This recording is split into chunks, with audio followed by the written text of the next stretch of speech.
Hello दोस्तों, मैं हूं अभिषेक, आपका सेल्फ प्रिपेयर गुरुजी।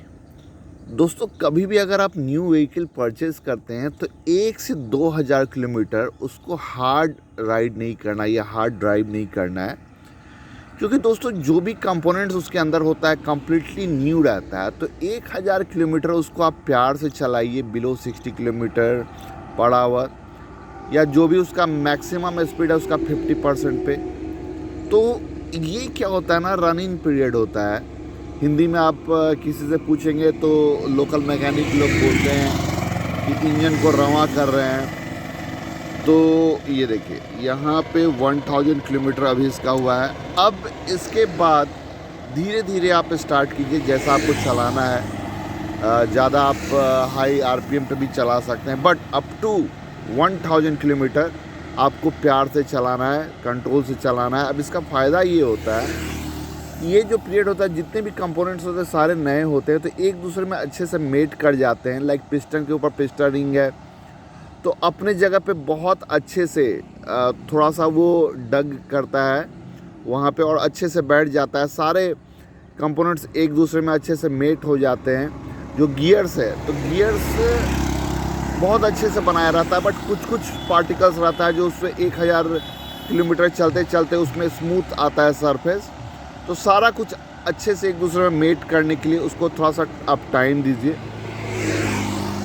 उसके बाद आप पहला सर्विसिंग करवा लीजिए इसका, जैसे इसका मैंने करवा लिया है। इंजन ऑयल चेंज हुआ है, फिल्टर भी अगर आप चेंज करना चाहें तो उसको भी चेंज कर लीजिए, ऑयल फिल्टर। और बहुत सारा आप पहली सर्विसिंग में अगर देखेंगे तो बहुत सारा छोटा छोटा आपको मेटल पार्टिकल देखने को मिलेगा। तो वो डरने की बात नहीं है, ऐसा नहीं कि कोई डिफेक्टिव पीस आपको दे दिया गया है, वो होता है। बहुत सारे लूज़ पार्टिकल्स बाहर आते हैं, छोटा छोटा आपको पार्टिकल दिखेगा।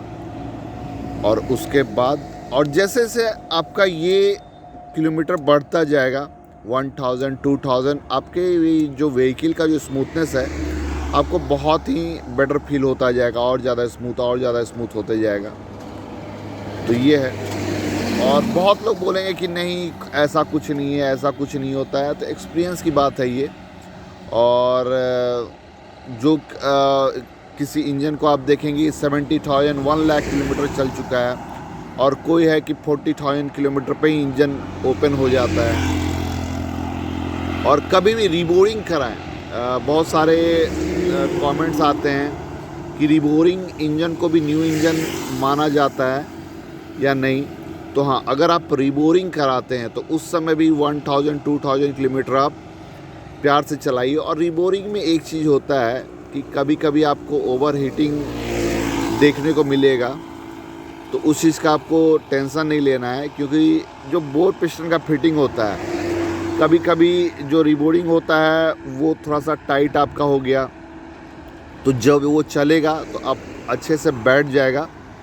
जो रिंग्स है वो डग इन करेगा पिस्टन पे, और वो नॉर्मल होता चला जाएगा। और जो होनिंग किया रहता है, लाइक कंपनी जो होनिंग करती है, जो क्रॉस बोरिंग बोलते हैं जिसको आप लोग, तो उतने अच्छे से नहीं हो पाता है बाहर हर एक जगह पे जैसा कंपनी देती है।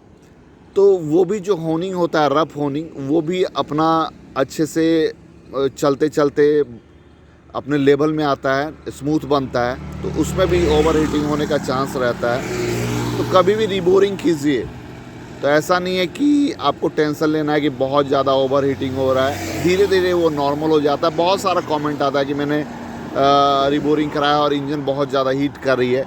अगर सही से फिटिंग हुआ है, ऑयल पंप काम कर रहा है, सब कुछ सही है, तो वो धीरे धीरे आपका नॉर्मल हो जाएगा। तो दोस्तों, अगर आप भी कोई नया व्हीकल परचेज़ कर रहे हैं तो 1000 किलोमीटर प्यार से, क्योंकि एक लंबे लाइफ के लिए बहुत ज़रूरी है। तो अब मैं थोड़ा थोड़ा इसका और अच्छे से इसको थोड़ा स्पीड में चलाने का कोशिश कर रहा हूँ। हालांकि यहाँ पे स्पीड लिमिट है कहीं कहीं, तो उसको भी आपको फॉलो करना। और एक फ़ायदा और होता है कि जैसे बहुत लोग होते हैं कि अपने पापा को बोलते हैं कि मैं 10th में 90% लाऊंगा तो मुझे बाइक ख़रीद दीजिएगा। तो होता क्या कि जैसे ही वो लोग 90% लाते हैं और नई बाइक आती है, वो लोग रोड पे बहुत हाई स्पीड पे चलाना स्टार्ट कर देते हैं। क्योंकि एक्साइटमेंट इतना ज़्यादा होता है, खुशी इतना ज़्यादा होता है, तो उस समय एक्सीडेंट का चांस बहुत रहता है। तो 1000 किलोमीटर आप प्यार से चलाइए, आपका हाथ भी बैठ जाएगा मोटरसाइकिल पे, और उसके बाद आप अच्छे से चला पाएंगे। तो 1000 किलोमीटर कंट्रोल करना है आपको। तो दोस्तों प्लीज़ लाइक किया, अपने दोस्तों में शेयर किया, चैनल सब्सक्राइब करो, साथ में उस बेल आइकन को प्रेस किया, ताकि जब भी मैं कोई नया वीडियो आपके लिए बनाऊँ तो आपको नोटिफिकेशन मिल सके और आप उसे सबसे पहले देख सकें। And at last thank you for watching. मिलते हैं नेक्स्ट डे में। और एक ट्रिप प्लान कर रहा हूँ, पता नहीं हो पाया कि नहीं, लंबा ट्रिप।